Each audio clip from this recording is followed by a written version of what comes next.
So, I'm sure we all know about the Olympics. We've heard of it one way or another.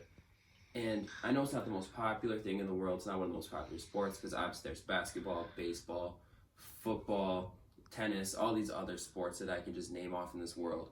But track is one of those ones that can bring almost 205 countries from the world all together, let alone soccer can do that as well with the World Cup. But I just want to talk about track as mainly, I'm more interested in it because I've been doing it since such a young age. I've been doing it for a big part of my life, and I've always been interested in how it grew to where it is today, and how it gives so many benefits to people in other countries and just other businesses and corporations and stuff like that. But so everyone has their thing that connects them to someone else or to other people around the world, and something that just interests them. And like I said before, track is just one of those things that I'm very interested in, and it's just one of those things I just wanted to learn more about. And with learning more about it, I found things that I wanted to share with you, and I wanted to share with you the three main benefits that you can get from track and from the Olympics and just hosting in your state, in your country, or anything like that, which is mainly promotion, economic boost, and also it brings many countries and everything like that together.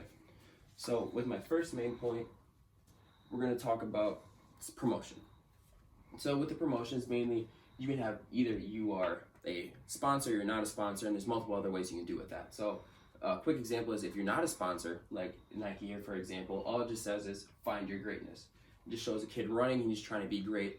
And it just kind of, one of those things where it doesn't really involve the Olympics, but in the back of your mind, you can kind of think about it and just two and two connect together. But when you are a sponsor, and it's stated in Rivers' 2016 article titled The Olympic Marketing Tactics of Non-Sponsors and Sponsors, she states that sponsors get the use of keywords. So what that means is basically gold medal, silver medal, and wherever it's being held with that year. So example would be from Rio 2016, they did a commercial about Olympians who had their gold medal stories while holding a Coke can or a Coke bottle and stuff like that, and then went on to Twitter and asked you to tweet out your gold medal stories with them as well. And after this, then I think one of the second big main points is the economic boost. So with the economic boost, that was weird. Okay. So with the economic boost, mainly it's just one of those things like you can see with Rio here, on the side right here, it's just kind of deserted area, not really being used, and then a few months to a year later, it's just this big industrial area that has many things going on and stuff like that. And then there's also things that are called the spillover effect, which is talked about in Burgo and Camardi's sports journal from 2018. And it says that in 2002 Winter Games in Salt Lake City, Utah, 10 of the 16 surrounding countries benefit from the spillover effect. So basically what this is talking about is in the big cities and the big areas where the Olympics are being held, there's going to be the little counties and everything elsewhere that are just going to get some of the economic boost as well. And then what this example is showing from the article from Apancha, Ahmad, Kumar, and Adams that talks about the business effect of mega sporting events, so like the Olympics or the World Cup, for example. And it says that with these, the results from these have positive effects on the economic turnout through tourist influx and raised awareness of the country. So obviously what that meaning is just more tourists coming in, the more money you're going to get in, the more money you can spend on urban areas and stuff like that. Now, going into my third point, which is kind of just showing how these connect together from other countries and bring them together. This picture right here is talking about the story between Tulu and Alana Meyer. So this is Tulu right here, and this is Alana on the right-hand side.